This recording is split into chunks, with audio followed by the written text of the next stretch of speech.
अब मैं आपको बताऊं, कुछ 4-5 साल पहले इलॉन मस्क भारत भी आया था, इसने बोला था, आज मैं आपको उस आर्टिकल का, अगर मुझे मिल गया वो आर्टिकल, मैं उसका लिंक लगाऊंगा।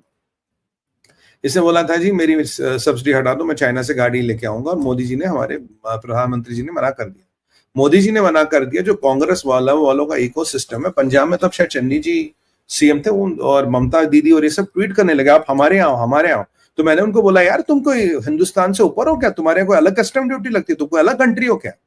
तब भाई साहब मैंने न्यूज एक्स पे प्राइम टाइम पे डिबेट हुई थी, मैंने इसकी पूरा रिसर्च करके इसके क्या इरादे क्या है वो है, सो मैंने पूरा फाश कर दिया था। मैंने फिर संडे गार्डियन में मैंने एक आर्टिकल लिखा था, CCP's political new age CCP's political Pond's.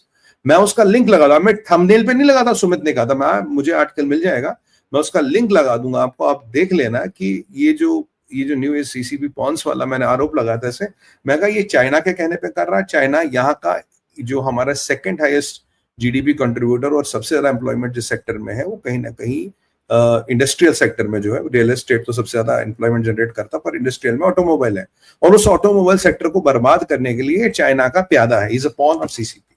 और इसका जो सारा प्लान क्या चल रहा था पीछे, बिल्कुल यही स्थिति थी।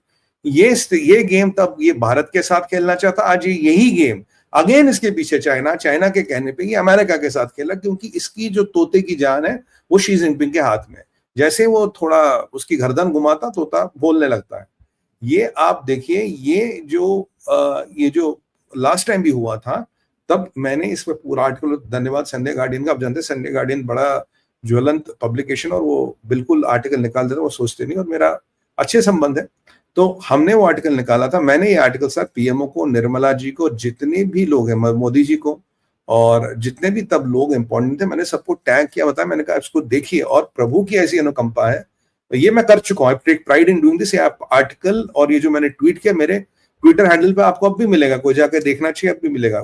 मैं थंबनेल पे नहीं लगा रहा, सुमित ने कहा था ये आपको अब भी मिलेगा वहां पे।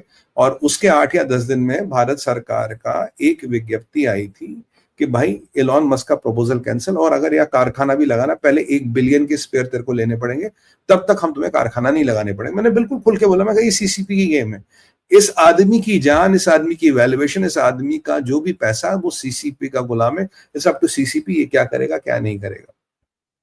और उस दिन जो हमने गोल्डन डोम के बारे में बोला, मैंने कहा ये भी सीसीपी का, आपको दोनों ऑप्शन दिए थे, मैं कहा भाई ये मेरा I will go for option a because CCP is trying to use it.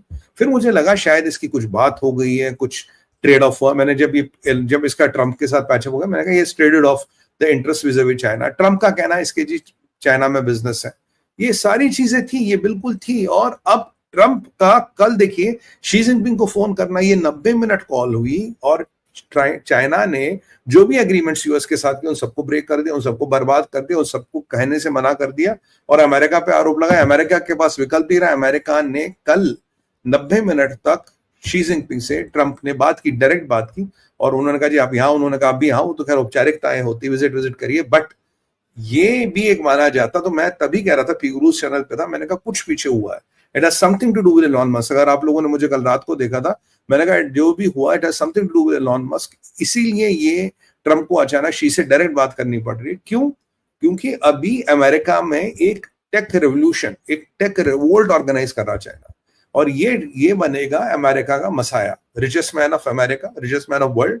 ये मसाया बन के इसके थ्रू ये सारी सिलिकॉन वैली, सारे टेक को, बिग टेक को मोबिलाइज कराया जाएगा। वैसे भी big tech is against nationalistic governments, उनको नेशनलिस्टिक सरकारें पसंद नहीं है। बिग टेक का एक अपना वर्चस्व, एक अपना उनका एक मतलब बोलबाला, और वो बोलबाला वो कभी छोड़ेंगे नहीं।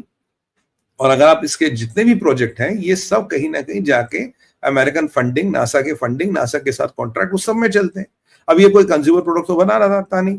आप देखिए इसके पीछे ये भारत में आया था, ये फिर आया था गाड़ी बनाने, फिर भारत ने मना कर दिया, बोला भैया गाड़ी बनानी तो भारत में बनाएगी, चाइना की गाड़ी भारत नहीं आएगी। धन्यवाद है मोदी जी का, जिन्होंने अब की बार भी मना कर दिया, जबकि ये माना जाता था अब की बार ट्रंप से प्रेशर डलवाया जाएगा।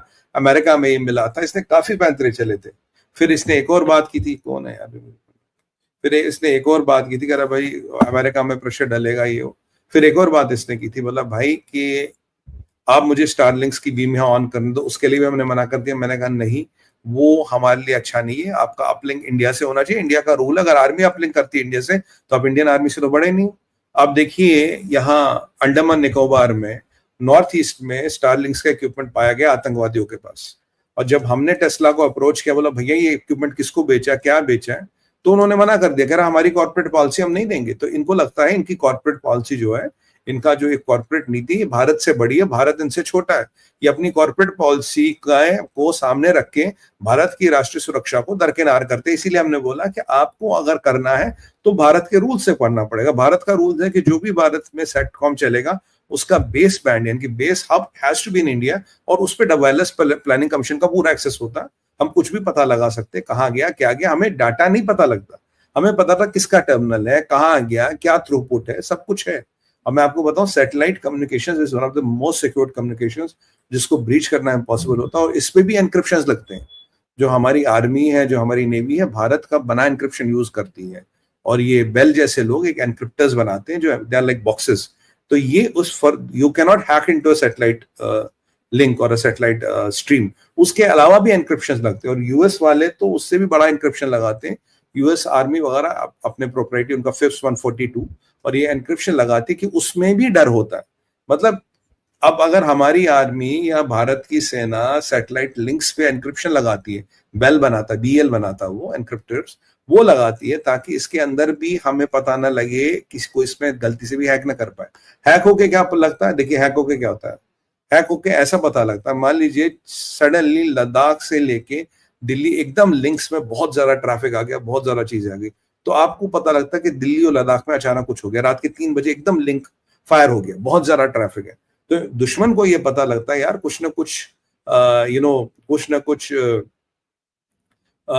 कुछ ना कुछ चीज हो रही है, कुछ समथिंग हैज हैपेंड, या उन्होंने कुछ किया वो हो रहा है। तो ये जो एनक्रिप्शन है इसको भी मास्क करता है, तो आप अंदर क्या हो रहा हो तो पता लगेगा नहीं। इवन ट्रैफिक के जो पैटर्न्स हैं, जो हाई ट्रैफिक, लो ट्रैफिक, बैंडविड्थ कहाँ कितनी जा रही, उसको भी मास्क किया जाता है। इसे कहते हैं सिग्नल चार्टर। इवन सैटेलाइट का सिग्नल चार्टर भी मास्क होता है, इसके लिए एनक्रिप्शन होते हैं। और हमारे एक बार आपको याद होगा कुछ साल पहले एक लद्दाख में क्लाउड बर्स्ट हुआ था, तो एक इंडियन एयरफोर्स का एक सैटेलाइट लिंक ही था जो हमको लद्दाख से जोड़े हुए था। तो हमारे लिए सेटकॉम बहुत इंपॉर्टेंट है। दुनिया की हर मिलिट्री, कोई भी मिलिट्री हो, अब भी सेटकॉम्स पे डिपेंडेंट होती है, बिकॉज इट इज वायरलेस। तो अब इसका जो ये स्टारलिंक्स है, हमने बोला भाई जो हमारे रूल है, जो हमारे रेगुलेशन, उसके हिसाब से लगो। ये तब भी बोला नहीं मैं नहीं लगाऊंगा, मैं ऐसा नहीं करूंगा। और ये आपको याद होगा जब ये लास्ट टाइम आता है, इसने कहा कि भाई ये Bharat needs Tesla not other way. मैं अगर टेस्ला भारत में नहीं है तो भारत का ईवी का मार्केट कैसे डेवलप होगा। प्रभु की अनुकंपा, आज हमारा ईवी का मार्केट खूब डेवलप्ड है। हमारे जो लोकल मैन्युफैक्चरर्स है, टाटा की बात करे, मारुति की बात करे, सबकी बात करे, सबने ईवी बना दी है। अब हर हमारी गाड़ी माइल्ड हाइब्रिड तो आज की डेट में भी है, फुल हाइब्रिड गाड़ियां भी बना ली, सबने बना ली। हमने बोला यार जब मर्सिडीज, बीएमडब्ल्यू, टोयोटा, मारुति, सबको यहाँ लेवल प्लेइंग फील्ड मिल रहा, सब यहाँ बना रहे, तो तुम्हें क्या तकलीफ है भाई, तुम ये काहे को ये अपना एक प्रिविलेज स्टेटस ले। तो इसके दिमाग में हमेशा एक रहता है, अभी हाल फिलहाल भी टीवी पे डिबेट हुआ था इसी को लेके, इसके दिमाग में हमेशा एक रहता है को प्रिविलेज स्टेटस चाहिए। आप देखिए ये ट्रंप के अगेंस्ट पर्सनल चला गया, एप्सन आइलैंड की बात कर रहा, इंपीचमेंट की बात कर रहा, ट्रंप का बिल खत्म करो, इकोनॉमिक स्लेवरी है, ट्रंप ऐसा है, ट्रंप खतरा है यूएस के लिए, मतलब लगभग कह रहा हटा दो। और ये जो बाकी टेक वाले हैं ये सब इसको देख रहे हैं, ये देख रहे हैं कि हवा किस तरफ भागेगी, हवा का रुख कहाँ होगा। और ये जो जकरबर्ग जैसे लोग हैं, बिल गेट्स वाले लोग हैं, ये सब देख रहे हैं। अब इनका पॉलिटिकल अलाइनमेंट कहाँ होता है, इनकी चीजें कहाँ होती है, ये बहुत इंपॉर्टेंट चीज है। और अब ये जैसे अमेरिका को धमकी देना, जो ड्रैगन क्राफ्ट है मैं इसको डिसमेंटल कर रहा हूं, मैं हटा रहा हूं, तो इंटरनेशनल स्पेस स्टेशन पे अगर कल को एक्सेस ही नहीं हुआ क्या होगा।